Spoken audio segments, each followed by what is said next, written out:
Hey, we just covered Goku versus Tien, and now we're going to cover another banger from the 23rd World Martial Arts Tournament. We're going to fully break down and analyze Piccolo Jr. versus Krillin. This was such an underrated fight. Some of you guys forgot about this one, didn't you? Well, we're going to fully break it down and analyze it today, but we won't be using the 10-point must system and scoring it round by round like I do most of the other fights we've covered on the channel. This one's a little too short for that format. The fight can basically be broken up into 4 major exchanges, but we're still going in depth. We still have the stat sheet and everything. Alright, let's get right into it. The match starts with Krillin taking it very seriously from the jump. He doesn't know he's facing Piccolo, as in like the same threat that terrorized the Earth 3 years ago, but Goku warned them ahead of this fight that this is no normal opponent. So if he knows Goku's worried about him, that he definitely has the power advantage in this one. So the first exchange starts with Krillin opening up, firing off a huge double ki blast. Piccolo takes to the air to dodge it, but Krillin is able to change the trajectory of the beams to follow him. Catches him off guard, but he neutralizes it with the eye lasers. Here comes Krillin though behind him, and he's able to land a huge right hand. What a beautiful setup, bro. Look at Goku hyped up like my boy Krillin is a tactician. Just a couple of things to note here. Number one, I think the guided beam Krillin uses here looks like a prototype for the move he used to wipe out the Cybermen in the Saiyan saga.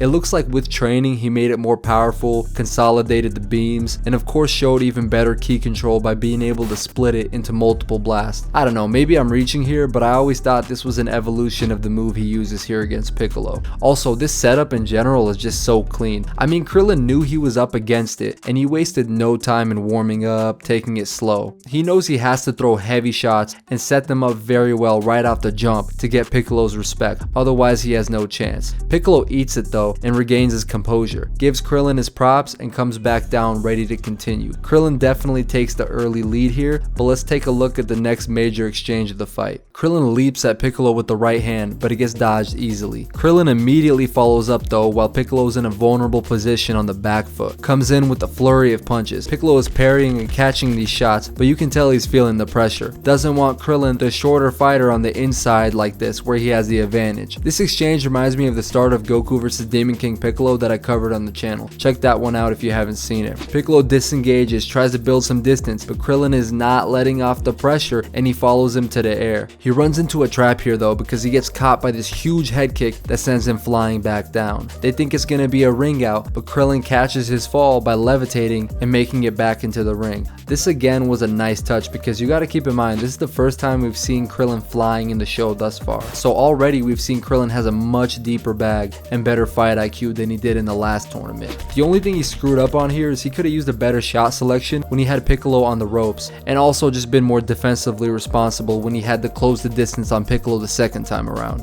For the third exchange, they're gonna reset again, and Piccolo starts to show some more of his power.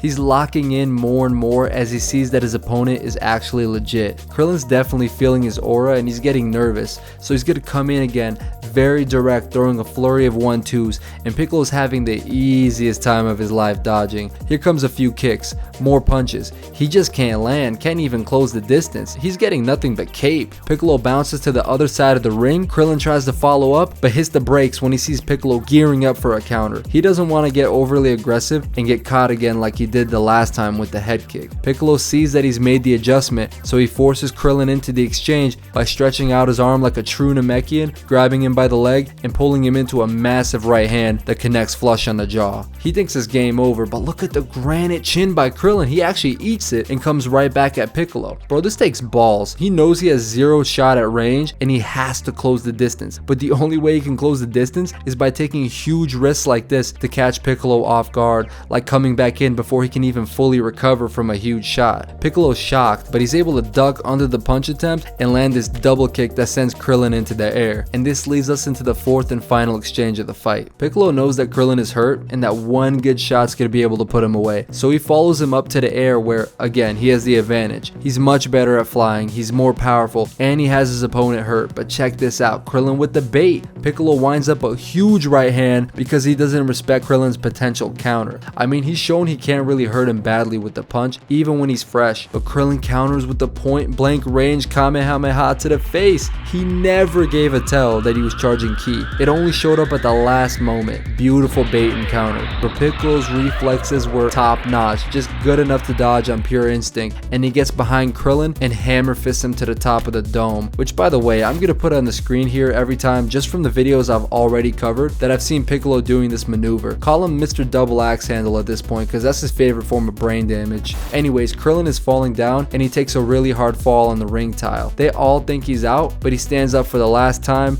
shocking Piccolo and everyone in the arena. He gave it his all and just wanted to get back up one more time before calling it quits. He knows he has nothing more to offer and concedes the fight.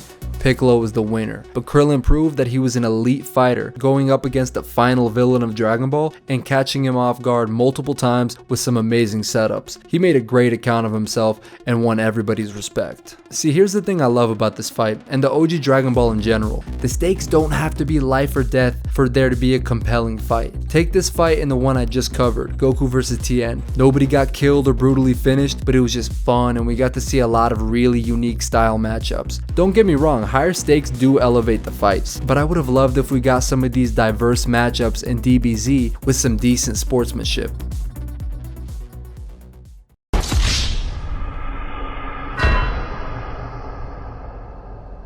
Here are the stats for the fight if you're curious. Krillin threw 66 strikes and 2 ki blasts. Only landed once at the start of the fight, but again, had many great moments considering how stupidly outmatched he was. Piccolo was very economical, throwing only 5 strikes and landing 4 of those heavy bangers, which also shows the balls Krillin had in this fight, gunning after someone with so much power that they can take you out with a few good shots. Not trying to make it the Krillin show and take anything away from Piccolo here though, he did an amazing job. Even though he had the power advantage, he still did the right things, kept the fight at his ideal range, didn't let himself take unnecessary damage, and of course he was still holding back too. But anyways, stay tuned because the next vid is the big one, Goku vs Piccolo, and I have so many more to cover. Also going to be covering other anime fights too and more training camp vids as well. Thank you everybody for watching and for supporting the channel. I'll see you very soon and I'm out of here.